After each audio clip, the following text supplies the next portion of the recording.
그래서 저는 이 죽음이라는 것을 의사들이 먼저 정의를 해 주셔야 된다고 생각을 해요. 이거는 저는 진짜 책임이라 생각합니다. 제가 할 수 있는 게 아니라니까. 의사들이 이 죽음에 대해서 외면을 하잖아요.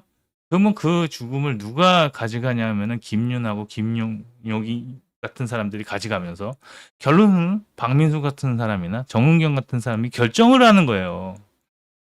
저는 이 구조가 너무너무 안타깝습니다. 그러니까 여러분들이 정의를 해서 죽음이란 것은 이렇습니다. 의학적인 죽음은 이렇고요. 이런 때는 거의 살려내기 어려운 겁니다. 여기서 살려낸 것은 잘한 겁니다. 못 살려낸 거는 못한 게 아니라 당연한 겁니다. 이런 걸 만들어내야 된다고. 옛날에는 진단이라는 개념이 없어서 이거 빨리 조기에 발견이 되면은 고칩니다라는 개념이 없었기 때문에 내가 병에 걸린 시점에서 의사 선생님이 나를 오래 살게 해주는구나, 조금 더 살려주셨구나, 아니면 나에게 병을 치료해줬구나, 여기에 감사한 거라니까요. 그런데 그게 아니라 자꾸 오래 살 수 있다라는 전제감이 들어가 버리니까 그 죽음의 책임이 뭐가 되냐면은 의사가 되는 거예요. 그러니까 저는 이 복잡하게 꼬여 있는 이 실타래를 어떻게 풀어야 되냐? 죽음으로 풀어야 된다 생각합니다. 그래서 죽음에 대해서 의사들이 어떤 결론을 내줘야 되냐면은 이것은 죽는 거야. 그런데 이게 아이러니하게 역설적으로 돈을 벌어야 되는 의사들이 이 사람들을 살려놓는 방법으로 갈 때 어떻게 가냐 그러면은 연명치료 쪽으로 가고 있는 겁니다. 우리나라 자체가. 죽음이라는 걸 생각을 안 하니까 그냥 무조건 숨만 쉬게 만들고 어? 심장만 뛰게 하면 끝나는 겁니다. 그러면은 뇌가 안 돌아가고 어? 아니 이제 이렇게 된 거면 죽은 건데 죽은 거랑 다름이 없는 삶입니다. 아니 숨은 쉬잖아요. 피는 돌잖아요. 심장은 뛰잖아요. 아니 이게 지금 이게 사는 사람입니까? 이게 존엄으로 사는 겁니까? 그냥 시체가 누워 있는 겁니까? 어? 여기서 숨이 끊어지면은 피가 식어서 그냥 싸늘하게 죽음이 되는데 이것을 인위적으로 피를 돌리고 숨을 만들고 이렇게 되니까 이제 어떻게 돼요? 이걸 살아있는 사람으로 보는 겁니다. 그러다가 뭐 하나 바이탈이 나가가지고 이 사람이 죽었어요. 그럼 관리가 안 된 거가 되잖아. 이미 시체인 것과 다름없는 삶인데 이 사람이 어떤 부분들을 잘못 따라서 이 사람이 죽었어요. 그러면 어떻게 돼? 그러면 이제 책임이 돌아가는 겁니다. 그러니까 이제 뭐 하는 거야? 의사들도 이 죽음에 대해서 받아들이지 못하고 환자나 보호자들도 이 죽음에 대해서 받아들이지 못하니까 환자는 그냥 연명 치료 받는 그런 존재가 돼 버리는 겁니다. 인격이 아니라 그냥 바디가 되는 거, 시체가 되는 거지. 저는 이렇게 사는 거가 맞는가에 대해서도 한번 정리를 해주고, 어느 정도 되는 사람들에 대해서는 의학적인 포기가 있어야 됩니다. 그래서 죽음에 대해서 지금 다시 한번 정립을 할 때가 아닌가라고 생각을 하는 거죠. 그래서 저는 자연사라는 개념을 자꾸 강요를 드리는 겁니다. 아까 그 시어머니처럼은 아니지만 죽음을 인정을 해야 된다 우리가. 의학은 죽음을 없애는 기술이 아니고 삶을 끝까지 잘 살도록 만드는 거예요. 그러니까 우리가 병상에 누워서 20년 사는 게 중요한 게 아니라 병상 밖을 걸어서 5년을 살든 10년을 살든 살아야 되잖아요. 제가 볼 때는 그게 존엄이 있는 삶입니다. 침대에 누워서 20년, 30년 사는 게 중요한 게 아니라 침대 밖을 5년 걷더라도 5년 정도라도 걷는 게 중요하죠. 이런 거죠. 만약에 나이가 들었습니다. 나이가 들었는데 사실 뭐 한 60대 정도 되면은 근육이 안 붙잖아요. 제가 알기로 그렇습니다. 한 60 정도 되면은 20대에는 운동하면은 근육이 붙고 40대에는 운동을 하면 근육이 안 없어지고 그다음에 60대가 되면 운동을 해도 근육이 없어진다고 합니다. 그러면 이제 60대가 돼 가지고 고관절이 좀 안 좋네. 좀 삐끗삐끗하네. 무릎이 좀 시큰시큰하네. 그래서 수술을 하는 겁니다. 그럼 수술을 하면은 우리가 제대로 걸을 수 없는 수술을 하게 되면 거기서부터 무슨 일이 일어나냐면은 누워 있는 동안에 모든 근육이 손실되고 그 근육이 손실됨으로 인해서 오는 어 2차 부작용, 3차 부작용이 생기는 거죠. 예. 맞아요.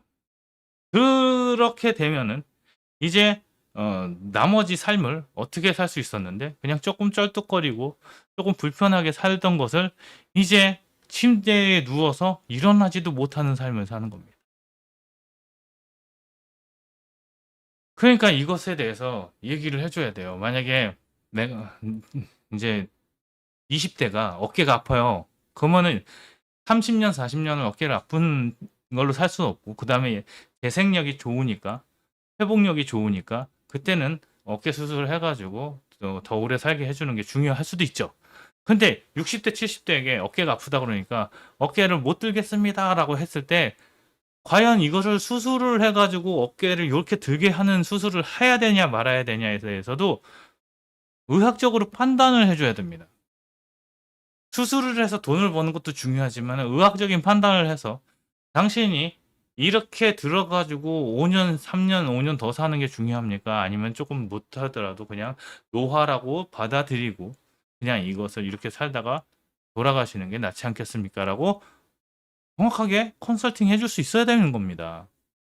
그러면서 얘기를 해야죠. 대신 통증이 좀 덜 안 되게 통증을 좀 관리하면서 점진적으로 "노화를 잘 맞이할 수 있었으면 좋겠습니다."라고 얘기해야 되는 겁니다.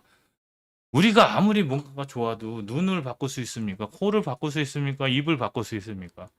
결국엔 우리가 세포가 늙는 것에 대해서는 아무것도 할 수가 없는 거예요.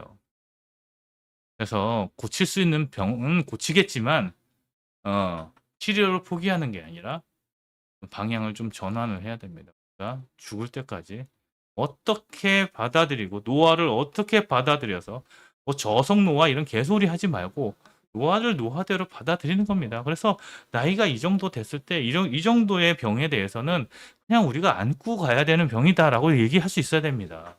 어떻게 다 치료하고 깨끗하게 삽니까? 결국에는 자가 면역 질환 같은 게 걸려 버리면 끝이잖아요. 어. "내가 내 장기를 다 바꿀 수 있어." 다 바꿔 보시라니까. 결국에는 그렇더라고. 아무리 무균실에서 자라난 장기를 갖다가 집어넣어도 결국에는 내 장기가 아니면은 세포들이 다 안 돼요 나중에.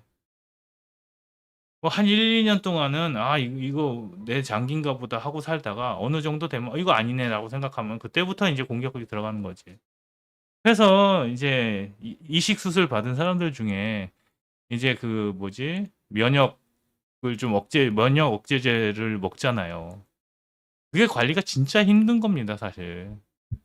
예 그렇다고 하더라고. 그래서 어느 정도 이상 면역 억제제가 어느 정도 이상 들어가면은 갑자기 면역이 너무 안 좋아져 가지고 그냥 감기 걸려서 죽고 또 면역 억제제를 너무 쪼끔 주면은 이게 이제 이 장기를 어 적으로 생각해 가지고 파괴가 들어가고 괴사가 되고 이렇게 복잡하고 어려운 관리를 할 수는 있는데 그렇게 사는 삶이 과연 존엄성이 있는 삶인가에 대해서도 고민을 해 봐야 된다고.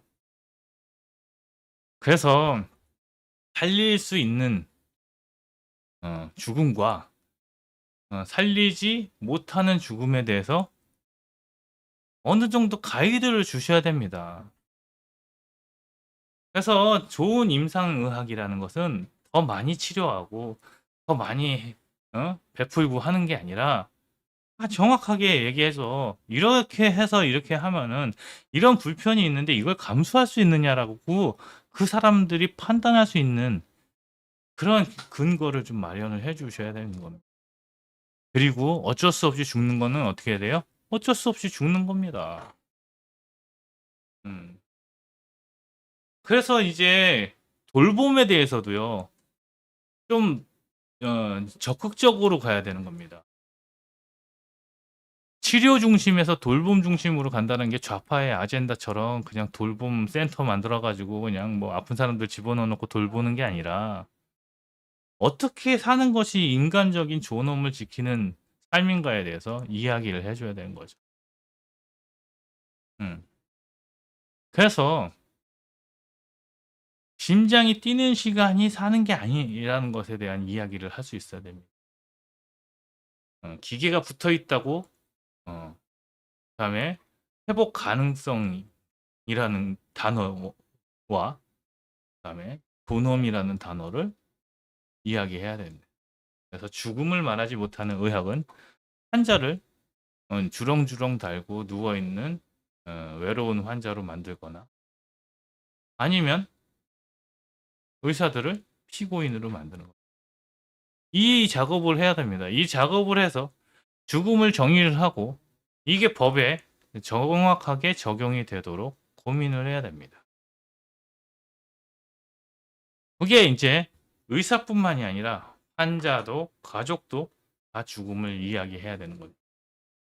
할 수 있다 보다는 뭐예요? 어떻게 죽을 것인가를 누가 스스로가 결정해야 되는 거예요. 그래서 이거는 요 정도는 살릴 수 있습니다. 그런데 이렇게 살면요. 이렇게 살아야 됩니다. 내가 숨은 붙어 있을 수 있습니다. 근데 이게 사는 게 아닐 수도 있습니다라는 이야기를 의사가 정확히 할 수 있어야 됩니다. 그래서 환자의 의식이 붙어 있을 때 환자로 하여금 자기의 죽음에 대해서 결정을 할 수 있어야 되죠. 근데 우리나라는 지금 죽음에 대한 교육을 하나도 안 시킵니다. 누구한테 "야, 너 어떻게 죽을 거냐?" 그러면은 다 외면하죠. "야, 죽는다는 얘기 하지 마." "야, 우리 사람 죽잖아." "아이, 죽는다는 얘기 좀 그만. 재수 없어." 재수 없는 게 아니라 죽는다니까. 재수 없다고 얘기하지 말라고. 뒤에 이 무한 루프에 계속 빠져 있습니다.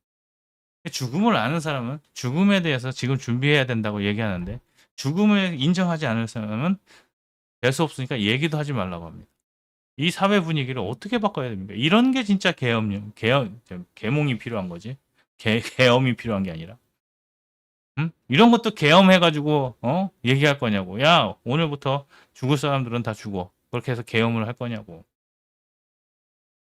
무례한 거라니까. 계몽령은 되게 무례한 겁니다. 자, 오래 사는 삶보다는 끝까지 사는 삶이라는 개념을 가져가는 거죠.